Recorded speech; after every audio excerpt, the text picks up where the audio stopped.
Hello, Tinderbox podcast community. I am your host, Reverend Mishka Russell, and I am here with a special guest who is a part of a conference that I am attending. And Malou, tell me your last name again. Fairleigh Collins. Yep, Fairleigh Collins. I always, and see, that's just how authentic we're going to be. I'm like, I am really bad with names. And That's I'm okay. like, let me just check in. That's okay. So my I also use they, them, their pronouns, just so you know. they, them pronouns. And I'm Yes. going to be real specific about making sure that I do that. Yep. And so Malou is project manager for the Sankofa CPE conference that I am attending in the Chicagoland area. We're actually out in Oak Brook, Illinois. And the conference actually officially kicks off today, April 21st, right? Yes, it does. And she's been integral in helping to bring the conference together, to get the facility together, to get all the coordination together. Malou does CPE. Yes. And I want to hear their voice. I want to hear their perspective on being immersed in this space and the context in which you are with ministry and the people that you are connected with. And what are you coming to get out of this? It's one thing to work, what I say, the back of the house, right? The backstage. And typically backstage folks don't get all of the bells and whistles of being able to be immersed in the conference. Right. But what are you hoping that you can take for yourself and promise yourself moving forward that you're going to do differently? Let's start there. How about that? Yeah, that's a good question. you don't start small. We'll go right with it. We're just going to go right with it. I appreciate the question. Let me take a moment to think. Sure. One of the first things that I am getting from this experience is literally the energy and the people, right? Love and it's that. really important to me. I work from home and I work online, so I don't have a lot of coworkers. You know what I mean? Like, Danny and I do meet, and I enjoy Danny, but it's not the same as being like in a physical location. So first, I'm just enjoying being physically present, seeing all the people, the beautiful shades of browns, seeing all the natural hairstyle. I mean, just everything. I'm enjoying just being with the people. And also, there's an energy of, it feels like family. Nice. You know, it feels like coming home. Yeah. It feels like coming home. Yeah. And so that's one of the first things is, it feels good to be in this space. And, and to be, one in the number? Yeah. So that's one of the first things. And then the second part of your question was, what's something that I want to be able to offer, take back. Okay. Retrieve. I'll use that word, retrieve and take back. I'm not sure, honestly. That's okay. Honestly, what's coming up for me is all this learning I'm doing on what networking is and what it's not. That is huge. That is huge for me. I'll be very honest. Like I said, I felt very remedial about networking. It made me very nervous. I would feel anxious and just like what.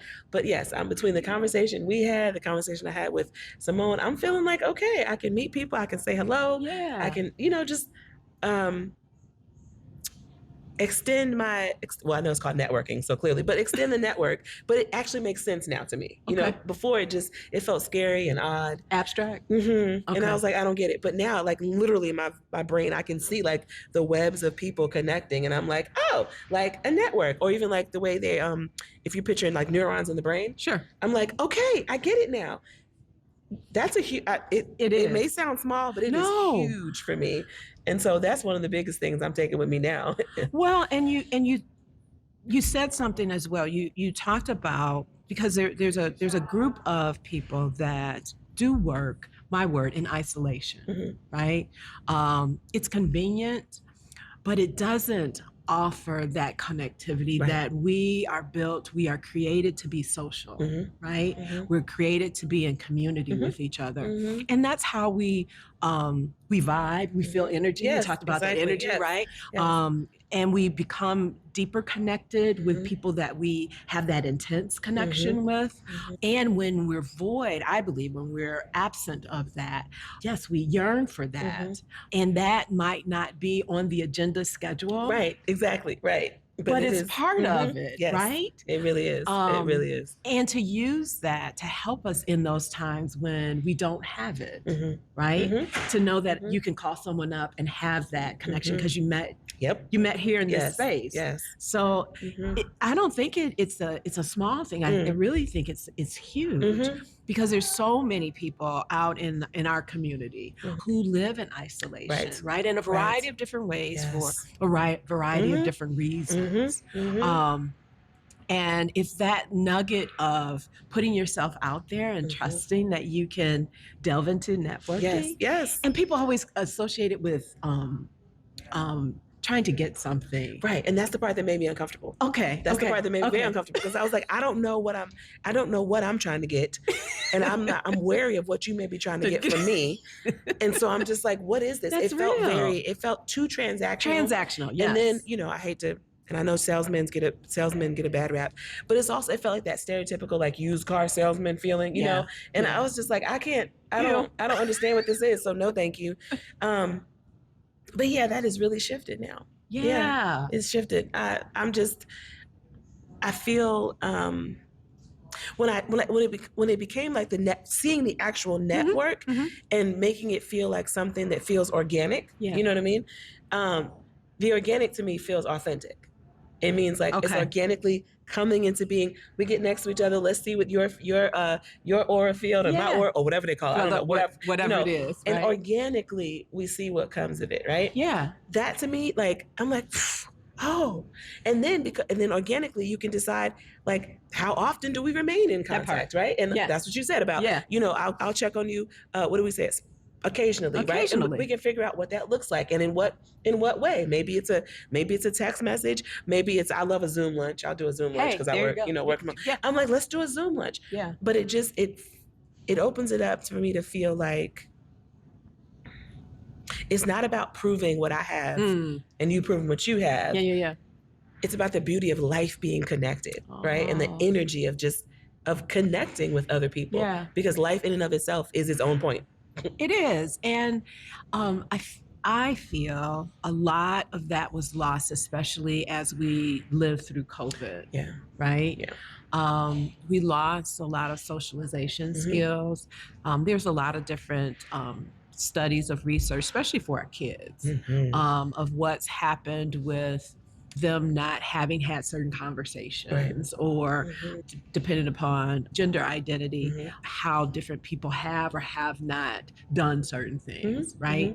And how do we regain some of that humanization, right? How do we, because there's lack of trust that keeps people sometimes from that. There's lack of experience that keeps people from that. And how do you trust yourself to be vulnerable? Because it really is vulnerability, right? It is. So how does that vulnerability, when you feel that, what do you use? What do you tell yourself to trust that space in that particular moment in time? What do you lean into? Let me make sure, I like the question. Let me make sure I'm hearing it correctly. Sure, absolutely. So what I hear you asking me is that in the moments when you're, reaching out or making those connections, there's a moment in which there may be some increased vulnerability. Yes. Okay. And then what do I do to navigate that? That's a good question. In the past, I ran away. Thank you. That's easy. That's what I was getting to, the authenticity in that. Right. In the past, I was like, ooh, I don't know what to do. Hi, my name is Malou. Goodbye. Okay, so there's that. Now, though, having taken upteenth units of CPE and having taught upteenth units of CPE, it's really kind of what I first of all, I tell myself in the beginning, right? Like, it's some deep breathing exercises. Okay. Like, breathe. I did it before I came down here again, right? I was upstairs in my room, got myself dressed, took a couple of deep breaths, and looked myself in the mirror. Yeah. And I'd be like, okay, we got this. Yeah. Today is going to be a good day. It also, do you remember when the monks were traveling from? Yes. Okay, so the peace walk. Yes. So Bhikkhu Panakara. God bless you for remembering. Yeah. Well, when they came through Charlotte, I I was on the side of the road. We got to see them, and I got to meet him. When he walked by, I was weeping, like, because it was just the side of them was so intense. He handed me a flower. And I didn't understand at first. He told me to breathe, and I was like, okay. Then he handed me the flower. He's like, here, no, for you. I said, thank you. Okay. One of the things he said, though, was he said, start every day by saying, today will be a peaceful day for me, right? And like, say it out loud. Yeah. Say it to yourself. Okay. Then, because I spend time on the interwebs, I was scrolling, and there's this beautiful little black boy. I can't remember where he's from. He's American, a black American boy. And he's like one of the youngest Mensa minds or something. He's like absolutely genius. Well, there's this video of him talking about how when you look yourself in the mirror and say things, there's this whole theory about like multiple planes of existence. And so when you're speaking to yourself in the mirror, you're speaking to not just this plane, but like all the planes in which you exist.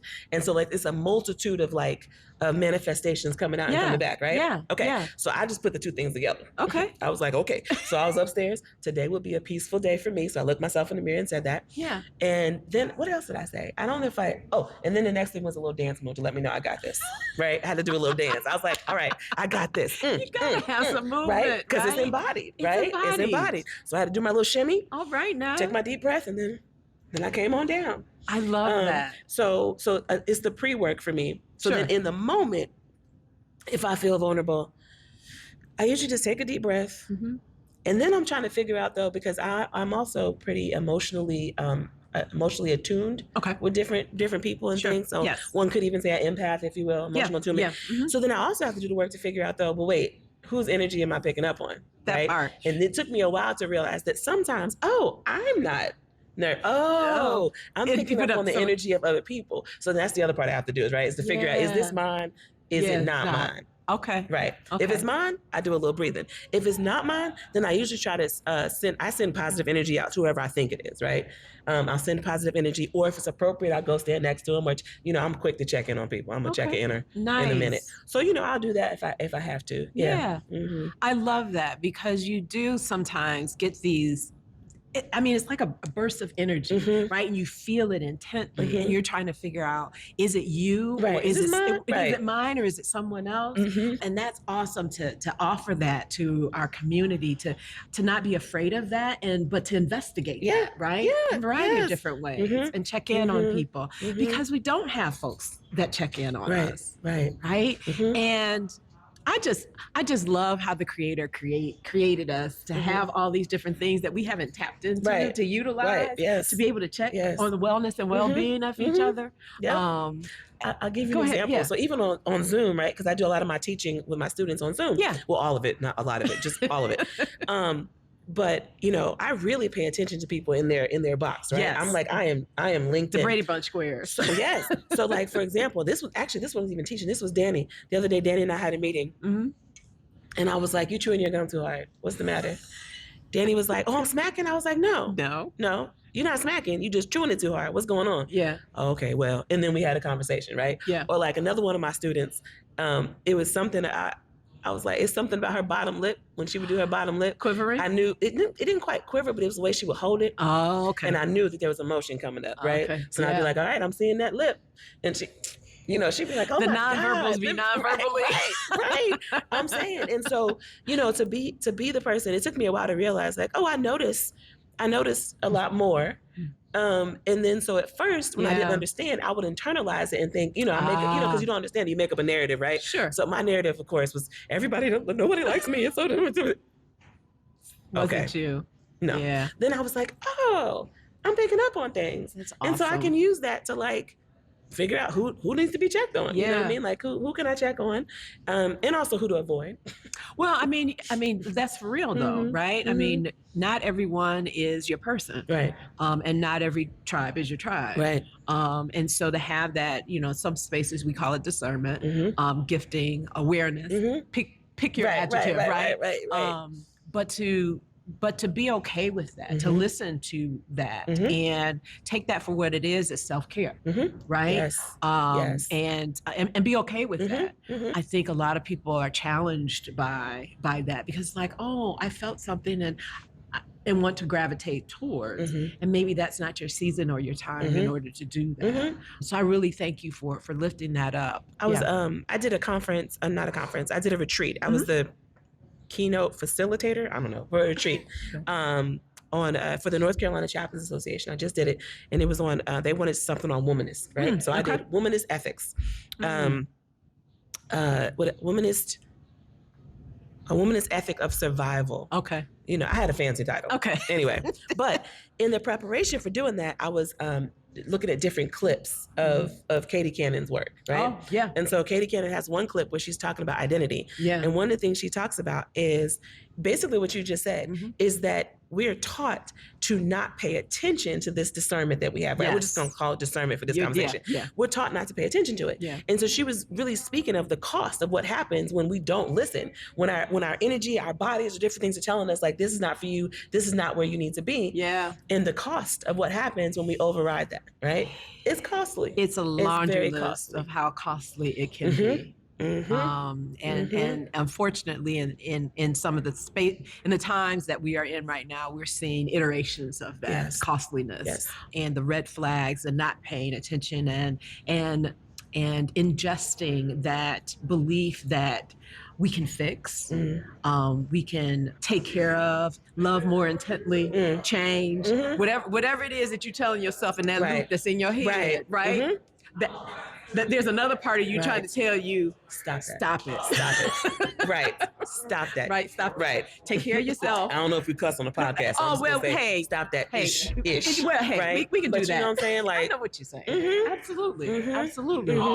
Yeah, that is so very important for us to be okay with centering ourselves. Yes. And the importance of centering our wellness and well-being, right? Of caring for self. I said it earlier, and I'll say it again. A lot of people have an issue with, they call it being selfish. Right. And I was like, no, you're being self-caring. Right. And if you want to call it selfishness, okay, sure. Then maybe some of y'all need to be selfish. Sure, though. I do. Some of you need selfish because you've been so self-sacrificing. That's to right. the point of almost annihilation. You need some selfishness. You need some selfishness just to get back to the middle.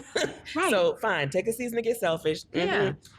Right. Yeah. To ground yourself. You talked about grounding and to reconnect with who you really are. Yes. Understanding who you really are, because your seasons change. You are different from when you were whatever. Pick your age. You could just do 6 months ago. Hey, that part. When right? I wasn't flashing every day. Okay. So 6 months ago I was different than I am now. Yes. Yes. Yeah. And that rediscovery of self, that importance of knowing that you are not a stagnant being, right? That there is growth continuously, and there's invitation to grow. Right. So I love that. I love the other thing for me that I think that helps. Sometimes people, they will push back on, depending on what kind of Christian. There's the idea of like, I have to be self-sacrificing. You gotta, martyrdom. Yes, all that. And I'm like, okay, that's. Another way I get people to think about it is if you flip the question of like, who's benefiting from me not centering myself? Yes. Who benefits? Who benefits from that? Who benefits from my silence? Who benefits from my self-sacrificing? Yeah. Who benefits? Yeah. When you ask the question that way, I think that can also help people to understand things a little bit differently. Yeah. It can kind of trick, I'm like, because you're not benefiting from it. No. So who's benefiting from it? Right. Doing that, what I hear you saying is doing that cost-benefit analysis. Oh, yeah. Right? Oh, yeah. Right? With pen, with a pad and a piece of paper. Oh, yeah, seriously. Right? And a pen. Because I was in palliative care for many years, right? And in palliative care, they talk about the burden and benefits. I took that with me, and everywhere I go, what's the burden and what's the benefit? And how do you flesh that out? And there are times when the burden is too high, and I'm no, thank you. And we don't have that conversation with ourselves.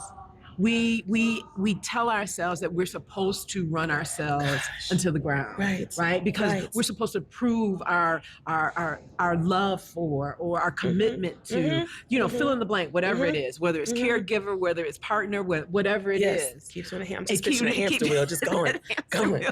And then you add in capitalism and consumerism. Go. Chase the bag. All the things. And we don't switch the question and really center ourselves in it and say, what is this benefiting me? Yeah. Am I supposed to engage in this thing? Right. And the power of saying no. Yep. Right? It's a very powerful word of saying no. It's a complete sentence. It's a complete sentence. I'm still working on that part. I think we all are. But I keep that in my mind though. It's not in the back of the mind. Right. It's come up to the front. Mm-hmm. Oh yeah, no, it's right here. It's not in the back. It's right here. Right. I'm just learning how to move. Right, it's moved. But yeah. Oh my God. Mm-hmm. Yeah. Mm-hmm. I think this conversation is going to help a lot of people pause for a minute, right? And ask themselves those questions. Yeah. That's my hopefulness. Yeah, is that, me too. Me too. And don't forget the somatic awareness, right? You got to check in with the body. Yes. Right? Because people forget. Yes. Your body will tell you things before the brain catches up. Oh my gosh. The body will tell you business. And so I You'll be knocking on the door like, hey, wake up. Listen, Hey, right. hey. Listen. So if you go to certain spaces and you notice your stomach starts hurting every time you go in there, what's going on with that? Yeah. Right? If you notice in certain spaces you feel like your voice don't come. You feel like, what's going on with that? Maybe a headache or something. You get headaches. You have like aches and tension. Like what's going on with the body? Yeah. What is the body trying to tell you? Yes. And how do you then, because the body holds a lot of wisdom. It does. It does. Mm-hmm. Yes. So that's been the next thing that I've been really paying attention to is like, how do I stop and say, oh, wait, okay, hold on. Hello, I am not a floating head. Hello, body. How are you?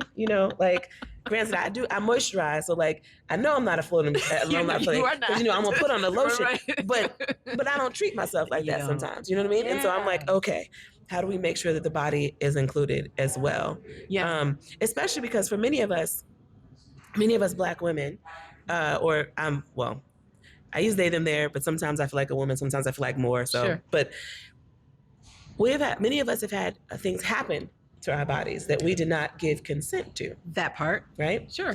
And so that's the other thing. I'm like, when my body became someone else's, basically my body has become, I'm a survivor. So like if my body is a crime scene for somebody else's perversion, sorry, I gotta not cuss. I'm like, well, I'll be damned. I'll be damned if I'm gonna leave it there. That's fine. Y'all, I cuss. Don't tell nobody. We okay. Fine. We right? Fine. I'm like, I gotta reclaim some things, right? I need to reclaim and get in touch with. Yeah. Because I can't leave my body in that state as if like, because if you abandon yourself there, you're really just saying all you ever are is this crime scene.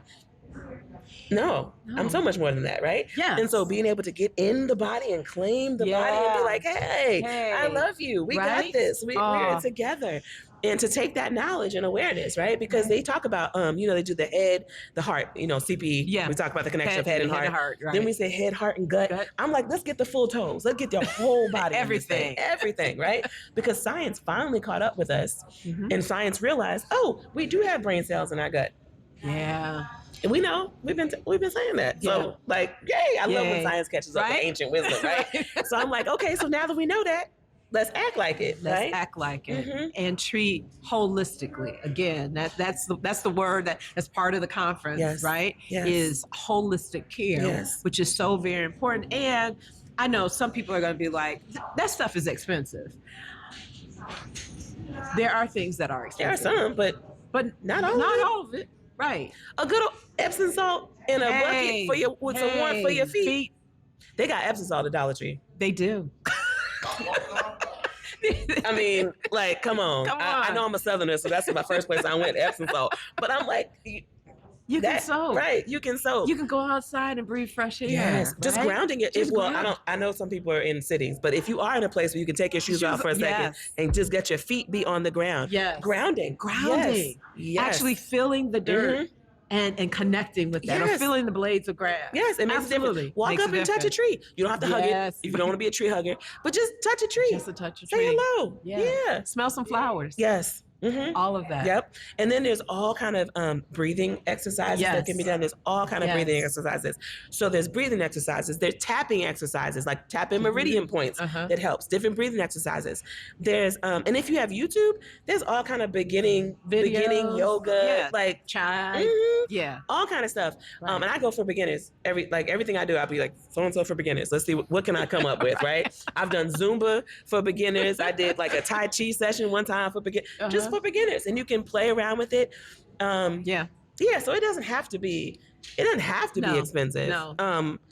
Most of that, honestly, some of the programs out there are going to be worth it. Don't get me wrong. Absolutely. But you have to be careful though, because consumerism and capitalism is going to sneak into everything in this context. And so it'll sneak into the wellness context as well and make us think that it has to look a certain way, or it has to be this or no. Well, and the other thing too, the other thing that I see and I'm happy about is more Black farmers, and places that are taking spaces that have been blighted and doing more urban gardening, right? Yes. Or inviting Yes. people to do that, and inviting people to do that in their homes, Yes. right? Yes. To grow some herbs, yes. right? Or to grow a whole host of different things that you can. I mean, it's that connection, it's that work, is especially if you have kids or partner or someone that you can do this work with, and to cook from fresh produce, right? Yes. Fresh herbs. Yes. During the height of the slowdown in 2020, I did have a garden going on my back deck. I miss it. I want to get back to it. But yes, you can tell me nothing. When I first of all, just small things, right? Like, oh, I didn't know squash produced a flower before the summer squash come out. Just that alone. I was like, it's flowers. The flowers are so pretty. My mom was like, yeah, do you see the squash on them? What? You know what I'm saying? My mom grew up on a farm, so she knew what she was looking at. Right. I used to be a New Yorker for this. So I was like, what? Right. I was like, what? And then I was like, oh, look, that. I'm so excited. I got off one plant, I think I only got 5 green beans one time, but them five green beans. You grew them. You know what I'm saying? Yeah. That's the best green beans I've had in my life. So yes, I get so excited when I see us reclaiming our relationship to the land, because it is so necessary. It's a beautiful thing. It's a beautiful thing to connect. And I can't remember. I think that there's an app that's now trying to connect all of the different Black farmers that produce certain types of crops that we might be able to purchase. I'll look that up, because I've been following information about Black farmers, because that's one of the programs at the church where I belong, where we're trying to look into that. We're actually trying to look into hydroponics. Yes. Right. Yes. And get into that and be able to produce things for the community. Yeah. And so I love it. Exciting. My ultimate dream is to have, I want some land, and my people know this now, so they know. My husband's like, yes, baby, I know. But I want me a couple acres. Yes. If I really could have it the way I want, I'd probably have 10 to 15. I will see. Yeah. But I would have, there'd be large plots of growing, right? I'd have the vegetables and the herbs and all that, a couple of some fruit trees. I have all that going. Yeah. Chickens, ducks, and I think it's quail. I love quail. It's tasty. No, the actual the meat themselves. Yeah, the meat is right. I would have all that, and then I would have multiple family members living together. I want my family on here. I want a nice, family compound. Yeah. And then I'd have some space where I would have a couple of what do you call those, tiny homes on the property? Yes. Because I want to be able to offer retreat space to persons and pastors, movement people. Yeah. So I would have all that. So that's my goal. That's where I'm getting to. I love that. I love that. Mm-hmm. And so you've got a lot of different ideas. And I'm excited about what you're going to take back to your space and who you're going to invite into crafting that, having it materialize, right? I see that that love and that joy of connecting different people and providing for people and working with your hands. Yes. Right? And giving back. Yep. Using your hands to work with, but also giving back to people in love. Yes. Right? Yes. That's the epitome of community. Right? Koinonia. Yes. Amen. Amen. Yes. Yep. That's the goal. That's the goal. I got a couple of friends I'm talking to about it. I'm like, now are y'all serious? Because I'm not playing. So I got a few folks that say they're willing to go in with me in terms of getting the land. Awesome. We just have to set the timing right. Sure. Sure. I got little bitty kids, so okay. Okay. Yeah. They're expensive. Right. They're expensive. I think our audience got that pause. Yeah, it was like, they got dollar signs over their heads. But yeah, it's gonna happen. I feel it. I feel I it feel as it. well. Thank you. I'm Thank excited you. about that Thank you. vision that you have and the energy and excitement. I can see it in your face, right? Thank The you. Thank expressions you. Thank you. of your face Yeah. and how you are excited about it when you talk about it, Mm-hmm. right? Yeah. So it will come to pass. Yeah. She's gonna manifest it. We're gonna hear about it. She's Amen. gonna have ducks and quails, Yeah. There you go. and all the things. And then when you need a retreat, just come I will on. come, and Come Malou on. will be like, "Hey, come on! You can come on and Yep. get closer to the That's land, right. smell different things That's other right. than Just the things that you smell at work." yes, yes.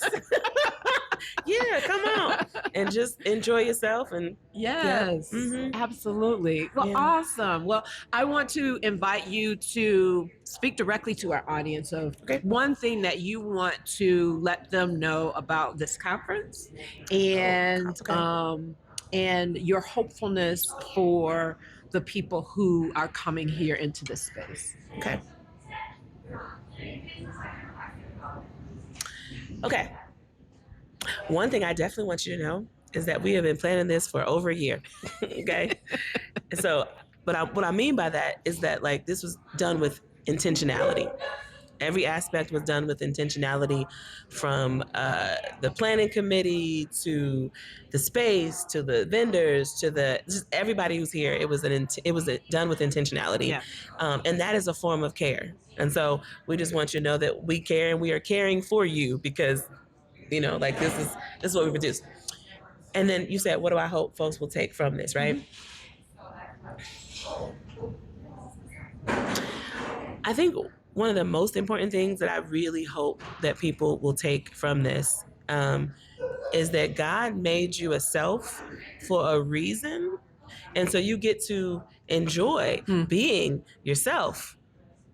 So if you don't ever enjoy your selfhood, you kind of like telling God, I don't need this gift. Why would you say that to God? Why would you? You're a gift. Your life is precious just because. And you deserve to live it fully. And that means being able to have rest. That means being able to have joy. That means being able to play when you need to play, weep when you need to weep. Yes. And that's true for all folk, whether you're woman folk, men folk, non-binary folk. You need to be able to a full range of emotions, right? You get to be a self. And yes, you were called into ministry, but that does not mean you were called into negating yourself. Well, That's not it. That's not it.